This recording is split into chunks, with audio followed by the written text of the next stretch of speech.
was the summer of 2009. I was fresh out of marriage that I jumped into too quickly, and here I was, looking to find myself again. So, I called my two oldest siblings that live in New York City, and told them I was coming for a visit. Needless to say, they were elated. I only had to pay for my bus ticket there. It was cheap, and I had a good job at the time, so I was able to purchase on a whim.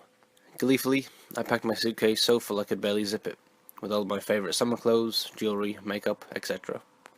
I get to the bus station and all is well. The lady at customer service desk hands over my ticket, and I was waiting for my bus departure to be announced. Along the way on the bus ride, we made a few rest stops, until we could get to our transfer station in Philly, and this is where things get weird. Everyone transferring buses get off, and a new group gets on. I see a lot of strange-looking people, but none stood out like this one. This guy had long, straggly brown hair, thick glasses, and a wilderness beard. He isn't bad smelling or homeless looking. In fact, he looks quite well put together and smelled of cologne. But he just had this creepy serial killer lumberjack vibe about him. Whenever I travel, I always take the window seat. It's my thing, and lo and behold, the creepy guy sits right next to me. He starts to talk. It's innocent enough. I'm not much of a talker by nature, so I just listen. He talks about his sister's wedding, stating he had just attended it in Philly, telling me he was on his way home back to New York City. I nodded and smiled. Then he said, in the creepiest whisper I've ever heard in my life, "I'm going to kiss you now."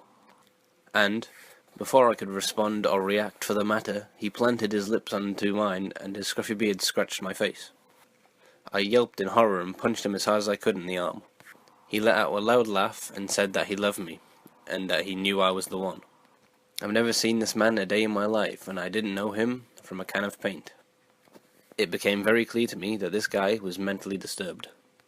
Just as I stood up to cross over him and go to complain to the driver, a young woman appeared from a few seats behind us on the bus, profusely apologizing, claiming that he was her cousin and that he has a mental disability.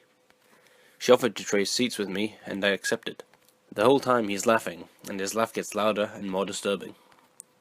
That was the end of my interaction with them, but at the next rest stop, as I was getting off the bus to get snacks, I walked past their seats and saw them making out, whispering and laughing. They were very strange people. I don't know if they were really cousins or not, but I was glad to make it to New York City and see my big brother at the station waiting for me. I ran into his arms, clearly shaken. He asked what was wrong, but I never told him exactly what happened. Nevertheless, he and my sister tried to comfort me, but I wouldn't spill it. I've been a frequent flyer ever since that incident occurred. Even thinking about it gives me the creeps.